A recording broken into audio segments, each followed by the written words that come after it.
Log numero 1 Tatak RMN.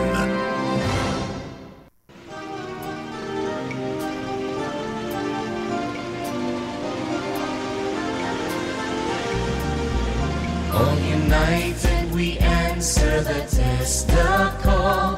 We raise the test, the banner high. With our partners we serve, ever proud and tall. From day to day we strive to address the needs of our labor force. Provide the skills that open doors. Excellence in world-class work. Access to success for everyone. With the power of information, proper values and education, to the hands that build the nation, doing it the test away. Rain or shine, we keep alive the hopes and dreams of workers throughout this land. Doing the best we can, committed we make our stand, truly dedicated to the task at hand. With the power of information, proper values and education, to the hands that build the nation, doing it the test away. To the hands that build the nation, more power to the test away. Long live the test away. Maayong gabi sa tanan, naninapod kita sa tuang programa sa Kanginan adlaw karon nga Biyernes, no? Agosto 4, 2015. Kini ang iyong higala si Paring Nicanor Gamos. Ug ako usab si Paring Neil, makiguban kaninyo sa tungag oras sa tuang tulumanon. Eskwelahan sa Kanginan. Okay, Paring Neil, atong balikon nga kini nga tong programa sa Kanginan o usa siya sa mga programa sa Dipolog School of Fisheries nga gipanguluhan sa atong Vocational School Administrator Roselia de Darcera, no? Atong gimbitar ang gusto nga mo eskwela diri sa atong eskwelahan sa Kanginan kabahin sa aquaculture o pagpamuhi og mga isda nga pwede ka mo text, no, diri sa tuwa sa ilang ngalan ug address. Dayon maminaw lang gyud kita sa tuang kada Lunes, Miyerkules ug Biyernes alas 7:30 hangtod sa alas 8 sa gabi. So pwede ka mo text sa akong numero 0921 300-4817. Balikon ko 0921 300-4817. Okay, Paring Nick, ato pong ipahibalo pag-usab nga ang Dipolog School of Fisheries na landong sa ahensya sa TESDA kung Technical Education and Skills Development Authority.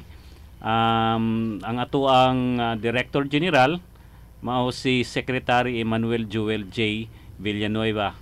Okay, murag kini si Secretary Paring Nel, murag niya karon sa ato ang probinsya, no? Tungod murag kay niatin siya sa ika-14 HRD, no? Dito sa Dakak. Sa Dakak. So culmination karon pare. Natapos na ang ilaang conference, no? Gitambungan gayud sa ato ang maabtik nga secretary si Emmanuel Joel J. Villanueva. Okay, so ato na pod nga pangamustahon Paring Nel, no? Ang eskwela ining atong tulumanon sa Manila ni LB Subido, no? Sa Kampamag si Kayab, si Johnny Di Parpar Jr. Sa Sipaklong sa Luyong, si Joffy Castillon sa Tubod Galas, si Evelyn Corisma, no? Sa Santo Niño Katipunan, si Jerry Pagasian sa Gulayon, si Jemima Gumalal sa Katipunan, no? Sa Buanga del Norte. Og si Janice Sales, Joan Sales ug Noel Sales sa Virginia D1, si Alimar Gunday ug si Amid Timbasal sa Gampis si Kayab, si Ernesto Zamoras ug si Listino Escabarte sa Ulingan, Noraiza Sales sa Biyasong ug si Ronald Sagario sa Mati, Manukan sa Buanga del Norte. So ato pong gipangumusta pa rin ang mga tanang naminaw karon sa DXDR, no? Sa tanang maabot. Kutob sa maabot sa tuang Sibya. So pwede ka mong mo tan-aw usab sa internet kay live kita din sa rmndipolog.weebly.com. Dayon katupong medyo wala nakaapas sa ato ang mga sesyon, mga lecture diri sa kahanginan, pwede pud ka mong mobisita dito sa internet, sa YouTube kay gi-upload kita dito sa buhatan sa DXDR mismo. So daghang kayong salamat sa DXDR. Okay. So parang Neil, no, nagyapon kita sa unit of competency nga perform fish or shrimp throughout operation. So nanata sa ikalimang learning outcome, no? Okay. About maintain good water quality. So atong pahibaw-on daan ang mga eskwela sa kanginan kanato parang Neil nga before ta mo end sa tuang programa karong gabi maghatag ka nila og mga pangutana, no, self check lang, no, so kabahin ining pag-maintain sa tubig nga pagabuyan sa mga isda. Atong balikon paring Nick katong mga water parameters, mga importante nga water parameters, no, nga kinahanglan nato i-monitor. Okay, so ang una niya na is temperature. Kaning temperature masukod kini nato pinaagi sa paggamit sa thermometer. Okay. No? Ang ikaduha, ang dissolved oxygen, masukod kini nato pinaagi sa paggamit sa dissolved oxygen meter or pwedeng DO meter. Ang ikatulo is pH, no? Pwede ni siyang masukod sa pH meter. Ang ikaupat katong ammonia, ang makasukod niadto is photospectrometer, no? Ang ikalima is ano to pare? Ang salinity.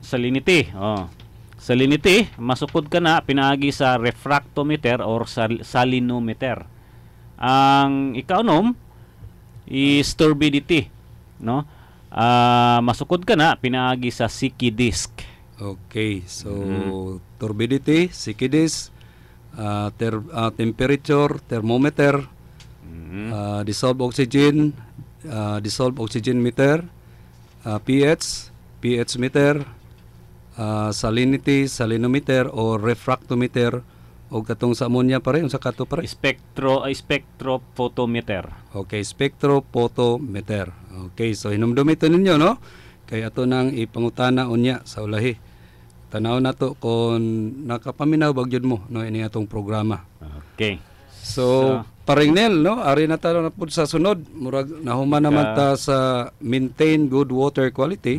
So ari na pud ta sa ikaunom nga learning outcome, no. So ang atong ikaunom nga learning outcome sa tuang unit of competency is perform common disease diagnosis and treatment. Balikon ko, perform common disease diagnosis and treatment. So kabahin kini pare og unsaon nato pag maintain sa healthy nga kondisyon sa ato ang mga isda, no? Malikayan nato ang mga sakit-sakit nga mudaot sa ato ang mga isda. Okay. So ato sang iunag pag-define kining unsa ning disease paring Nil, no? Okay, so ang disease is defined as any abnormalities in structure or function displayed by living organisms through a specific or non-specific sign or symptoms. Okay. So any abnormalities daw pare, pananglitan pare nalata ang iya ang ikog, ang iya ang mga fins, mao na kana ang buot gipasabot diri nga abnormalities, okay, so or structure. Disease na siya or disease sakit na sa siya. isda. Dunay sakit ang isda. Sakit na siya sa isda. So mao na makita kana siya or gipakita kana siya sa mga tanang isda mo gibutang diri living organisms, no? Para siguro na ay sign siya or na ay symptom nga gipakita sa isda nga naa siya sakit. Okay. So ang atong hisgutan pare kining causes of disease. Okay. So unsay may maka-cause, no? Asa gagikan kining ato ang sakit. Ato ang mga sakit sa isda. Okay. Okay. So ang una niya na is infectious organisms. Mhm. So mao kana nga sa tubig mismo naara kini ang infectious organism naara na siya gakuyog-kuyog sa tubig, no? Ang ikaduha nga causes, wrong management practices o sa mga kuan ni siya sayop nga pag alima. Alima, no? Ang ikatulo, kining environmental problems. Kabahin sa iyang Pinoy-anan. Ang pananglitan sa tubig, no, na ay medyo bikil sa tubig, bikil sa iya ang water parameters nga atong gihisgutan sa unahan. So diha musugod ang sakit. Okay, so bali wala musibo, no? Kay sa atong na lecture na sa miagi, so dunay mga rains, no? Desirable rains nga gikinahanglan sa atong mga buhi para nindot ang ilang pagtubo diha silang puloy-anan.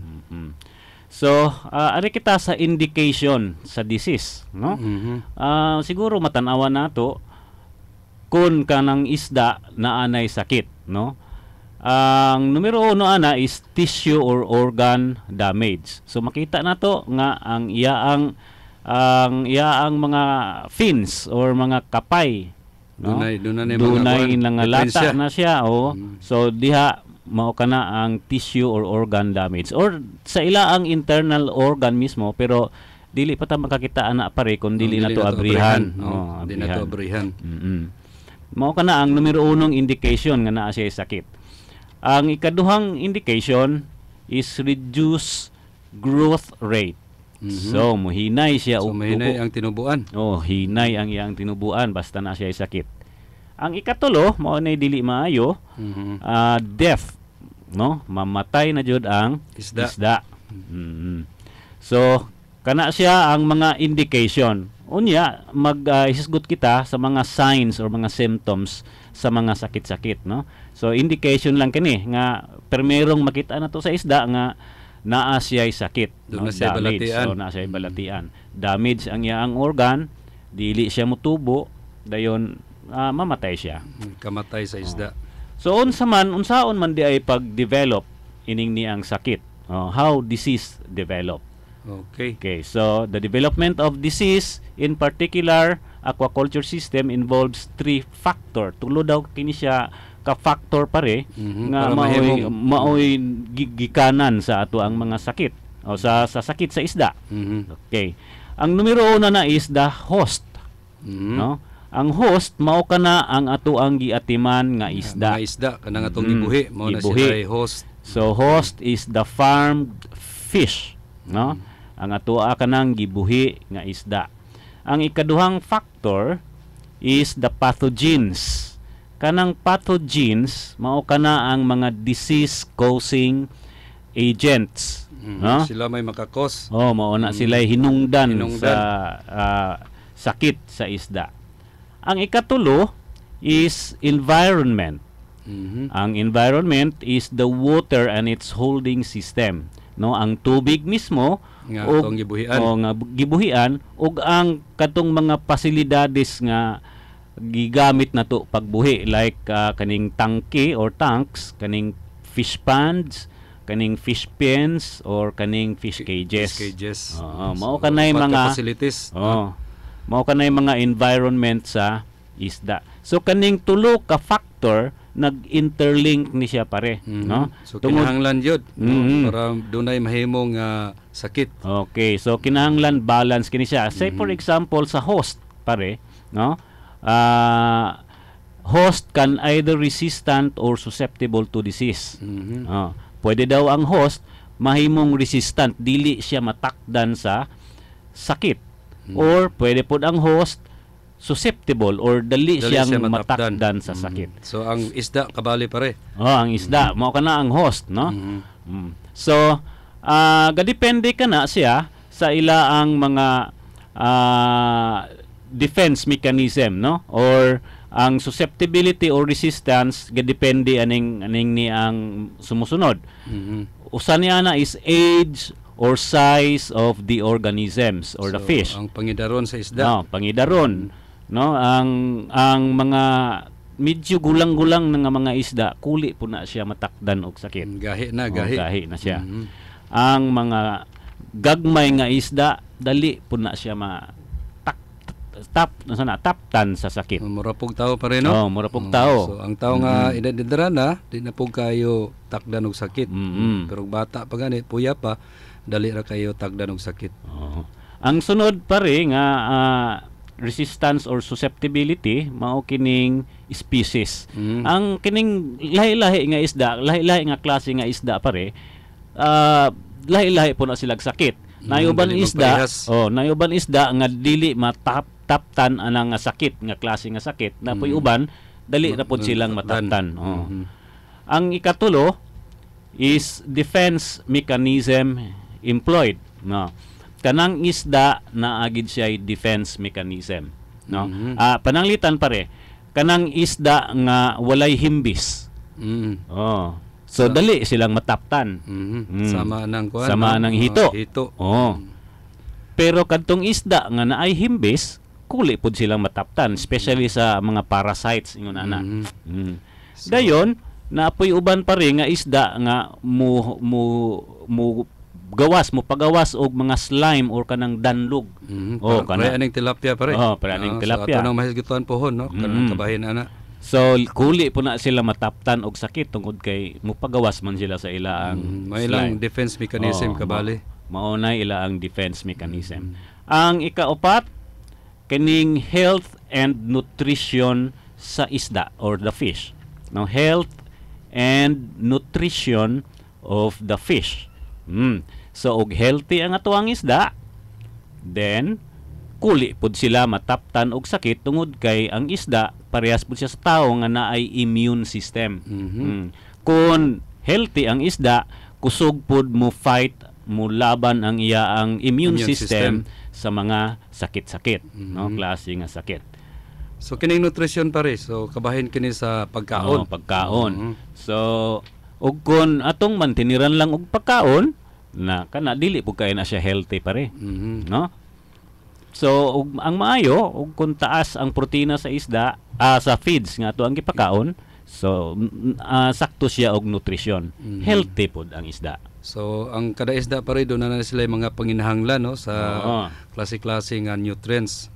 Pero murag di na siguro nato na mahisgutan pare, no? Kay murag lalom-lalom na siya para sa ato ang mga estudyante diri sa kahanginan. Okay.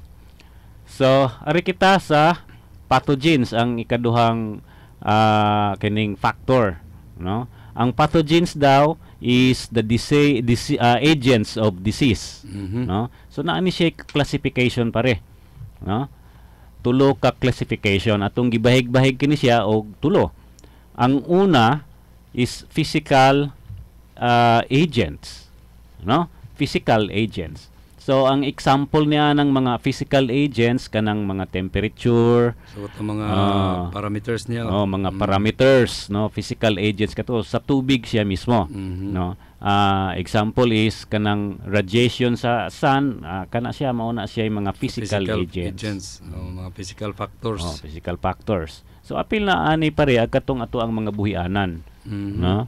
Kung di nato limpyuhan na kana magkasakit, unsa hinungdan physical agents siya. Okay, so take note, no, nga ang isda diha ra magkaon, diha ra pod siya maglabay siyang hugaw sulod sa atuang gibuhian. So dapat yun nga limpyo, no? Limpyo ang ato ang buhianan. Ang ikaduha nga classification sa pathogens mao kining gitawag nato og chemical agents. Okay, chemical agents.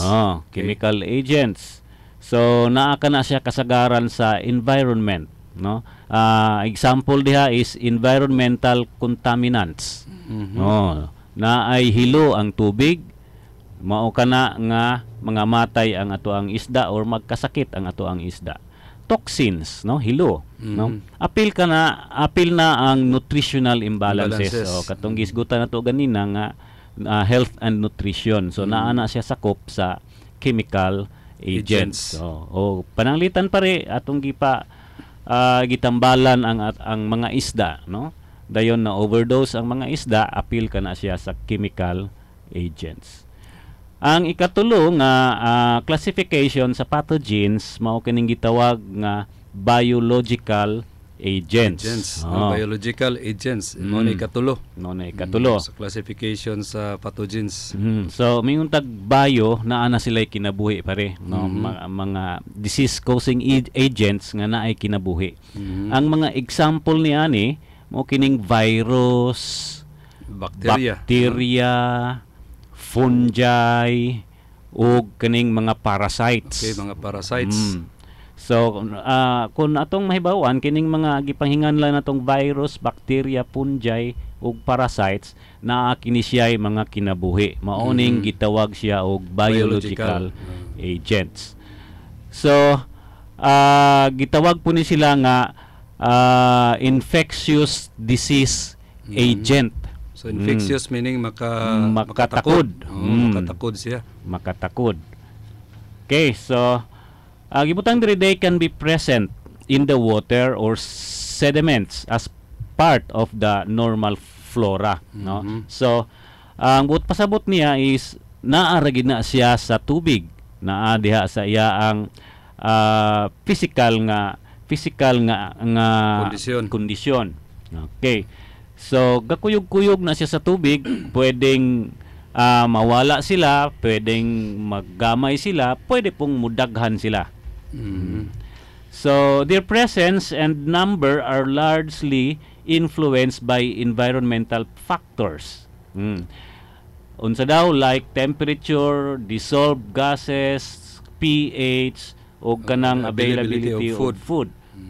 So mudaghan sila tungod sa environmental factors ug kun dili maayo ang ato ang tubig, no, dili na medyo hugaw na ang ato ang tubig, musamot og daghan kini sila. Okay.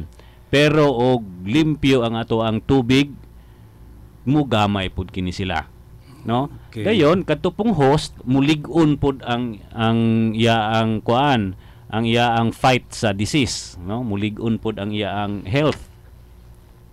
Okay, so mode of transmission pare. Kaning mode of transmission of biological disease agents. Giun sa pag takod, no? Takod kining ni ang mga disease agents, no? Naana sa duha ka mode of transmission. Una na is vertical transmission. Okay, vertical transmission. So kining vertical transmission is infectious disease transfer from parent to offspring. So gikan sa ginikanan. Ginikanan. Nga hantod dito siya mga natakod dito siya ang mga anak-anak, mga anak-anakan. Mao na kanay gitawag nga vertical transmission. Ang sunod is, ang ikaduha is horizontal transmission.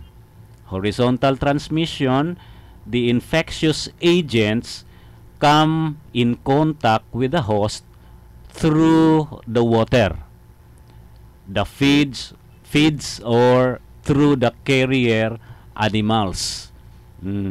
So mao kana, so asa gikan nagkontak, natakod siya sa tubig gikan sa host.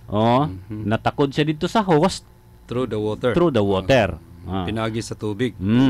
Pinaagi sa pagkaon. No, pinaagi po sa pagkaon or pinaagi sa carrier animals. Daghan tag mga carrier animals nga makatakod-takod, no? Like kanang naang mga birds, no? Mga langgam nga nagsuri-suroy sa ato ang fish pond. So once nga nakakaon na siya didto sa lain nga lugar, dayon na ay sakit ang yaang nakaon, so nadala din pagkalibang niya. Pagkalibang niya dito ni nagsugod nagdaghan. Nisugod ni daghan ang mga sakit-sakit. Okay, so kining atong hisgutan kining virus pa rin o bacteria mo na pinaka-grabing sakit yun, no? Makakuan. So ang virus o bacteria dali ra kay na siya mo reproduce. Mudaghan. So doon ako'y nabasahan pa rin nga article nga every 6 minutes daw.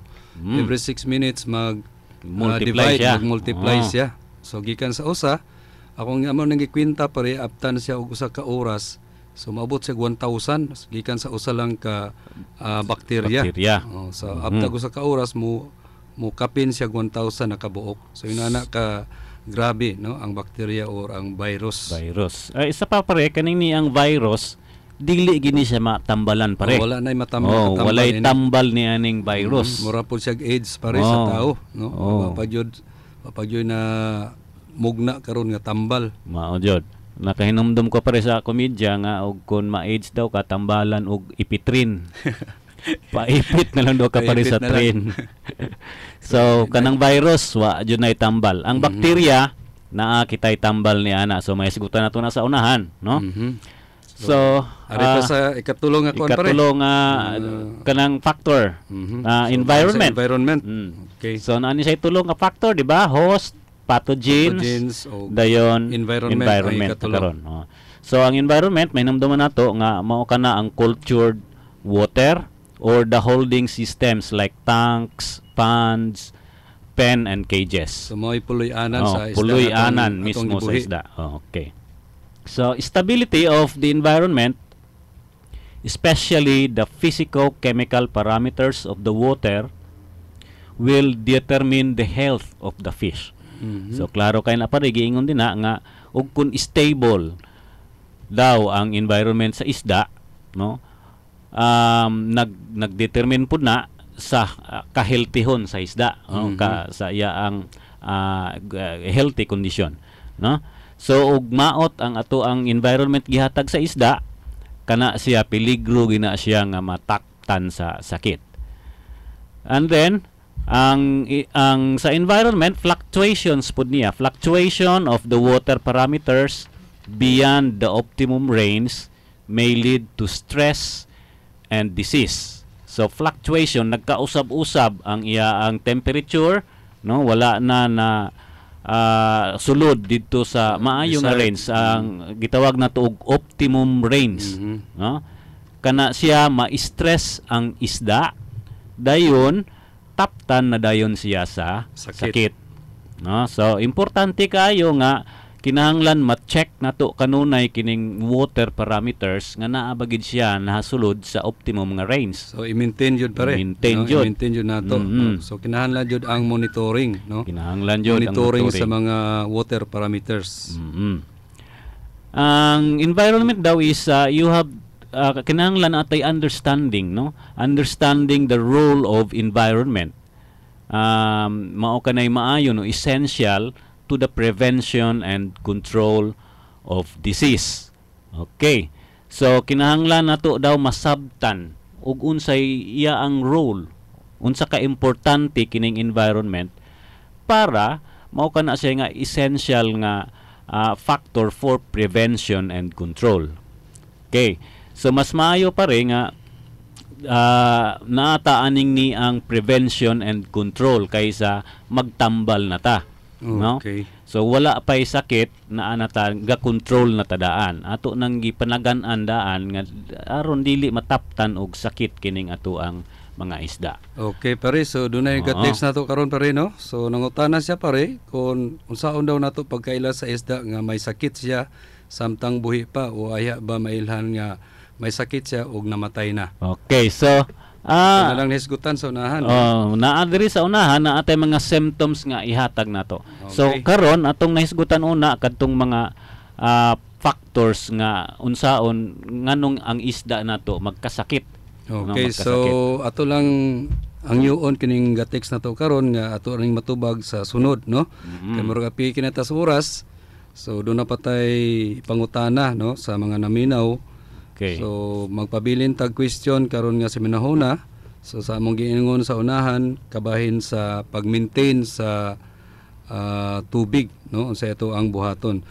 Okay, so paring Nel, ang pangutana nato kay murag hapit ng oras. Okay, so ang atong pangutana is unsa man kadtong mga water parameters nga atong naisgutan. Unom kadto siya. Katong unom.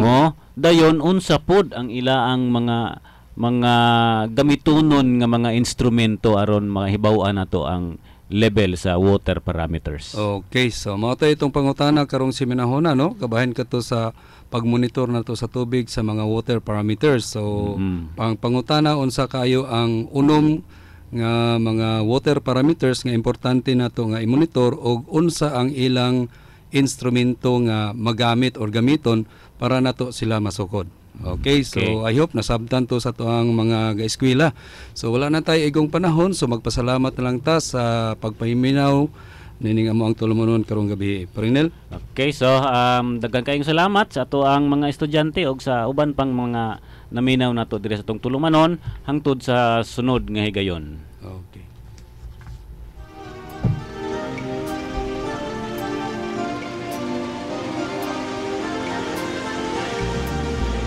All united we answer the test, the call. We raise the test, the